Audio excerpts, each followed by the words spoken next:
এই বাংলাদেশকে রুখবে কে? গোটা এশিয়ার সেরা সেরা দলগুলোকে টক্কর দিতে বিশ্বমানের স্কোয়াড তৈরি করছে নতুন কোচ থমাস ডুলি। ফারহান আলী ও জায়ান হাকিমের পর আরও 3 ওয়ার্ল্ড ক্লাস ফুটবলার আসছে সেপ্টেম্বরে। আক্রমণ থেকে শুরু করে ডিফেন্স সব জায়গায় শক্তিশালী হয়ে উঠছে বাংলাদেশ ফুটবল দল। ফারহান জায়ানদের সাথে তবে কোন 3 প্রবাসী ফুটবলারকে নতুন করে নিয়ে আসছে বাফুফে, তাই নিয়ে বিস্তারিত রিপোর্টে। বাংলাদেশের ফুটবল মহলে যেন বইছে বসন্ত। 2030 বিশ্বকাপে দল সংখ্যা বাড়লে সেখানে যাতে জায়গা করে নেওয়া যায় সেই পরিকল্পনা নিয়ে এগিয়ে চলেছেন নতুন কোচ থমাস ডুলি।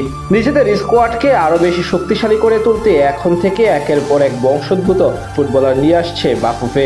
মরক্কোর মডেলে নিজেদের এগিয়ে নিয়ে যেতে সব রকম নির্দেশনা পেয়ে গেছেন মিস্টার ডুলি।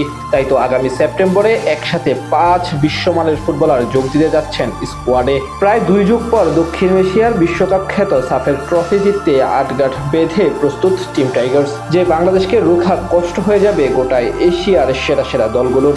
এক হামজা চৌধুরী আসার পর থেকে রাতারাতি পাল্টে গেছে দেশের ফুটবল। তার আগমনে একের পর এক প্রবাসী নতুন নতুন তারকা যোগ দিচ্ছেন লাল সবুজ স্কোয়াডে। সমিত সোম, ফাহমেদুল ইসলামরা এরই মাঝে খেলে ফেলেছেন লাল সবুজের জার্সিতে।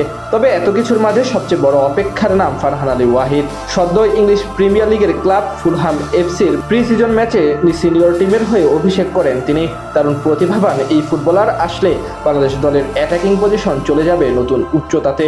তার সাথে আরও এক নাম জায়ান হাকিম, যাকে ঘিরে নম্বর 9-এর অভাব পূরণের কথা ভাবছেন কোচ থমাস ডুলি।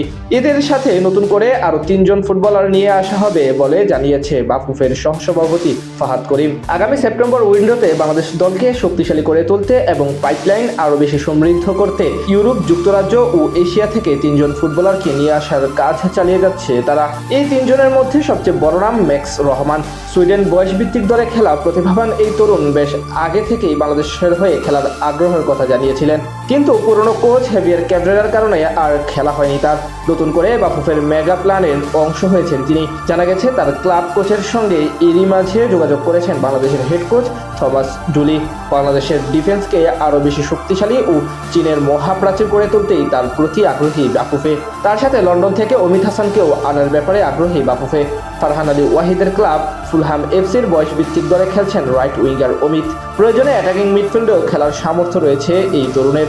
এদিকে তাদের সাথে এশিয়ার বড় হওয়া লেফট উইঙ্গার নেহাল হাসানকে নিয়েও চলছে জোরগুঞ্জন। যুক্তরাষ্ট্রের ক্লাব ফিলাডেলফিয়ার জুনিয়র দলে খেলা নেহাল 2 উইঙ্গেই সমান তালে পারদর্শী।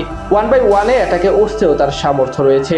সব মিলিয়ে ফারহান আলী ওয়াহিদ, জায়ান হাকিমদের সাথে ম্যাক্স রহমান, অমিত হাসান কিংবা নেহাল হাসানরা যদি যোগ দেন তাহলে বাংলাদেশ দলের শক্তিমত্তা পৌঁছে যাবে অনন্য উচ্চতায়।